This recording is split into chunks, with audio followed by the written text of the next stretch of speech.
Good morning to all student. आज से edu hub Bansur की ऑनलाइन कक्षाओं में 12वीं कृषि वर्ग के विद्यार्थियों का हार्दिक स्वागत अभिनंदन। हर रोज की भांति नए टॉपिक के साथ आपसे रूबरू हो रहे हैं और टॉपिक है आज का रासायनिक खरपतवार नियंत्रण, केमिकल वीड कंट्रोल। इससे पहले की कक्षाओं में हमने अध्ययन किया है कि खरपतवार नियंत्रण की विधियां, कि खरपतवारों का नियंत्रण प्रमुखतः 4 प्रकार के विधियों द्वारा किया जाता है, जिसमें पहला नियंत्रण है कल्चरल वीड कंट्रोल, शस्य खरपतवार नियंत्रण। सेकंड नंबर पे हमने यांत्रिक खरपतवार नियंत्रण का अध्ययन किया है, मैकेनिकल वीड कंट्रोल। आज जो हम अध्ययन करेंगे वो करेंगे केमिकल वीड कंट्रोल, रासायनिक खरपतवार नियंत्रण। उसके बाद में हम अध्ययन करेंगे फोर्थ नंबर पे बायोलॉजिकल वीड कंट्रोल, जैविक खरपतवार नियंत्रण। तो आज हम तीसरे नंबर का खरपतवार नियंत्रण की विधि का अध्ययन कर रहे हैं और वो है रासायनिक खरपतवार नियंत्रण। सबसे पहले हम रासायनिक खरपतवार नियंत्रण की परिभाषा पढ़ेंगे। उसके बाद में हम जो खरपतवार नाशी होते हैं इसकी परिभाषा पढ़ेंगे कि शाकनाशी किसे कहते हैं। उसके बाद में हम शाकनाशी या खरपतवार नाशियों का वर्गीकरण का अध्ययन करेंगे।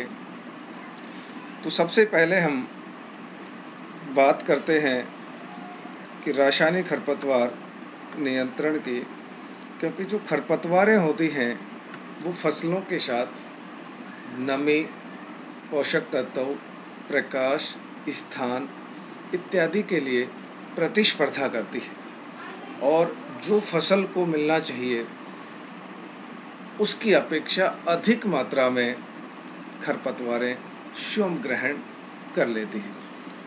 तो जब हमारी फसलों को उचित मात्रा में पोषक तत्व, नमी, प्रकाश नहीं मिल पाता है तो हमारी फसलों की उचित वृद्धि नहीं होती है और उचित वृद्धि नहीं होने के कारण उत्पादन पर भी विपरीत प्रभाव पड़ता है।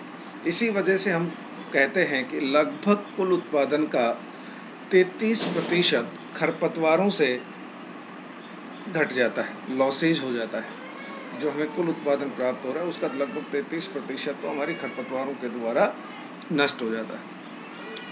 तो इस वजह से खरपतवारों को समय पर नियंत्रण करना बहुत आवश्यक है। तो हम बात करें कि रासायनिक खरपतवार नियंत्रण की, प्राचीन काल समय से ही खरपतवारों को नियंत्रित करने के लिए नमक और राख का उपयोग किया जाता है, लेकिन विस्तृत रूप से उपयोग द्वितीय विश्व युद्ध सन 1945 के बाद 2,4-D और MCPA के आविष्कार के बाद होने लगा। कि प्राचीन काल समय में भी खरपतवारों का नियंत्रण किया जाता था नमक और राख के द्वारा, लेकिन जो द्वितीय विश्व युद्ध है, सेकेंड वर्ल्ड वॉर 1945 के बाद 2,4-D और MCPA का आविष्कार हुआ। उसके बाद में इन रसायनों के द्वारा खरपतवार नियंत्रण किया जाने लगा। अब हम फुल फॉर्म की बात करते हैं 2,4-D कि 2,4-D की फुल फॉर्म क्या है। बहुत सारे एग्जामों में पूछ लिया जाता है कि 2,4-D की फुल फॉर्म क्या है। तो हम पढ़ते हैं कि 2,4-D की फुल फॉर्म देखिए, 2,4 डाइक्लोरोफिनॉक्सी एसिटिक एसिड, ये फुल फॉर्म है 2,4-D की। 2,4 dichlorophenoxy acetic acid, 2,4 dichlorophenoxy acetic acid. उसके बाद में MCPA की फुल फॉर्म है 2-मिथाइल 4-क्लोरोफिनॉक्सी एसिटिक एसिड, 2-मिथाइल 4-क्लोरोफिनॉक्सी एसिटिक एसिड। उसके बाद में 2,4 5T की फुल फॉर्म पढ़ते हैं कि 2,4,5 ट्राइक्लोरोफिनॉक्सी एसिटिक एसिड, 2,4,5 ट्राइक्लोरोफिनॉक्सी एसिटिक एसिड, ये 2,4,5T की फुल फॉर्म है। अब सबसे पहले हम इसकी परिभाषा का हम अध्ययन करेंगे कि रासायनिक खरपतवार नियंत्रण किसे कहते हैं। तो रासायनिक खरपतवार नियंत्रण की हम बात करें कि खरपतवारों को नष्ट करने के लिए रसायनों का उपयोग करना रासायनिक खरपतवार नियंत्रण कहलाता है। अर्थात हम ये भी कह सकते हैं कि फसलों की उचित वृद्धि के लिए खरपतवारों की संख्या को केमिकल के उपयोग से इतना कम कर देना ताकि मुख्य फसल आसानी से हमें उत्पादन दे सके, वो रासायनिक खरपतवार नियंत्रण कहलाता है। अब एक टर्म्स है कि शाकनाशी या खरपतवारनाशी या हर्बिसाइड या वीडिसाइड किसे कहते हैं। तो इसकी डेफिनेशन पढ़ते हैं कि ऐसे रसायन जिनका उपयोग खरपतवारों को नष्ट और वृद्धि रोकने हेतु किया जाता है वो शाकनाशी, खरपतवारनाशी या वीडिसाइड या हर्बिसाइड कहलाते हैं। ऐसे रसायन जिनका उपयोग खरपतवारों को नष्ट करने और वृद्धि रोकने में उपयोग किया जाता है वो शाकनाशी या खरपतवारनाशी कहलाते हैं। जैसे 2,4-D और एलाक्लोर, इसके लिए मेट सल्फ्रान मिथाइल, तो बहुत सारे बेंथियोकारक, एलाक्लोर, पेंडामेथिलीन, फ्लूक्लोरिलीन या बेसालीन, बहुत सारे हर्बिसाइड हैं, वीडिसाइड हैं, वो सभी शाकनाशी या खरपतवारनाशी कहलाते हैं। तो अभी तक हमने अध्ययन किया है रासायनिक खरपतवार नियंत्रण और शाकनाशी खरपतवारनाशी की परिभाषा का। अब जो हम अध्ययन करेंगे वो अध्ययन करेंगे शाकनाशियों का वर्गीकरण, क्लासिफिकेशन ऑफ वीडिसाइड या हर्बिसाइड या शाकनाशियों का वर्गीकरण।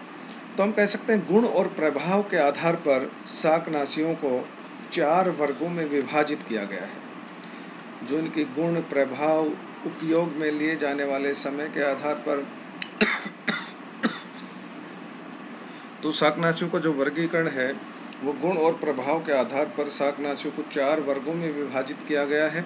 दूसरा जो वर्गीकरण किया गया वो किया गया उपयोग में लिए जाने वाले समय के आधार पर वर्गीकरण। तो हम पहले वर्गीकरण का आज अध्ययन कर रहे हैं। गुण और प्रभाव के आधार पर शाकनाशियों का वर्गीकरण 4 प्रकार से किया गया है। सबसे पहला जो वर्गीकरण है वर्णात्मक और अवर्णात्मक शाकनाशी। सेकंड मृदा सक्रिय और पत्तर सक्रिय शाकनाशी। तीसरा संपर्क और स्थानांतरित शाकनाशी। चौथा मृदा जीवाणुनाशक और मृदा धूमक शाकनाशी। तो इस प्रकार शाकनाशियों का 2 प्रकार से वर्गीकरण किया गया है। पहला गुण और प्रभाव के आधार पर, दूसरा उपयोग में लिए जाने वाले समय के आधार पर। तो केवल आज हम पहले वर्गीकरण का अध्ययन कर रहे हैं। गुण और प्रभाव के आधार पर 4 प्रकार से वर्गीकरण किया गया है। वर्णात्मक और अवर्णात्मक शाकनाशी, मृदा सक्रिय और पत्र सक्रिय शाकनाशी, संपर्क और स्थानांतरित शाकनाशी, मृदा जीवाणुनाशक और मृदा धूमक शाकनाशी। तो इस प्रकार अब हम अध्ययन करेंगे इनका एक एक करके कि वर्णात्मक और अवर्णात्मक शाकनाशी कौन से कहलाते हैं, मृदा सक्रिय और पत्र सक्रिय शाकनाशी कौन से कहलाते हैं। तो सबसे पहले हम वर्णात्मक की बात करते हैं कि वर्णात्मक शाकनाशी कौन से कहलाते हैं, देखते हैं और इसको समझते हैं।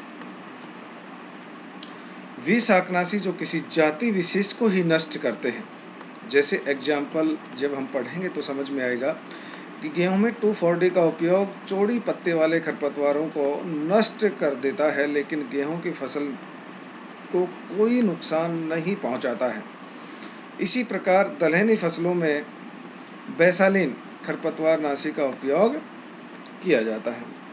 कि वर्णात्मक का मतलब किसी स्पेशल प्रजाति को ही टारगेट करना, कि चौड़ी पत्ती वालों को जो खरपतवार करते हैं नष्ट, वो 2,4-D नष्ट करता है तो वो वर्णात्मक शाकनाशी कहलाते हैं। किसी स्पेशल प्रजाति पर ही फोकस करना।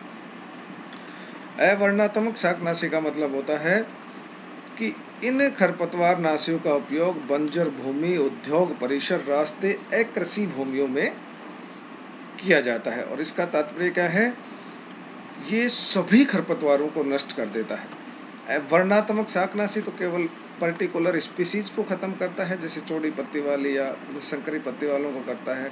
लेकिन ये खरपतवार नाशी होते हैं जो अवर्णात्मक, वो सभी खरपतवारों को नष्ट और फसलों को भी नष्ट कर देता है। डाइक्वाइट, पैराक्वाइट, वीड ऑयल और ग्लाइफोसेट। वीड ऑयल और ग्लाइफोसेट ये इसके एग्जाम्पल हैं। अर्थात वर्णात्मक पर्टिकुलर प्रजाति को नष्ट करता है, अवर्णात्मक फसल और सभी खरपतवारों को नष्ट कर देता है। उसके बाद में सेकेंड वर्गीकरण का अध्ययन करेंगे, मृदा सक्रिय और पत्तर सक्रिय शाकनाशी। तो इसके नाम से स्पष्ट हो रहा है कि मृदा सक्रिय शाकनाशी किसे कहते हैं और पत्तरीय शाकनाशी किसे कहते हैं। तो सबसे पहले हम आइए मृदा सक्रिय शाकनाशी का अध्ययन करते हैं कि ऐसे खरपतवारनाशी जिनका उपयोग बुआई से पूर्व या अंकुरण अवस्था के समय मृदा में मिलाकर किया जाता है। इनका प्रभाव 4 से 6 सप्ताह तक बना रहता है, जैसे एट्राजीन, एलाक्लोर, पेंडामेथिलिन, फ्लूक्लोविड। इसमें जो एट्राजीन खरपतवारनाशी है, इसका हम मृदा में उपयोग करते हैं, दूसरा इसका छिड़काव के रूप में भी उपयोग करते हैं।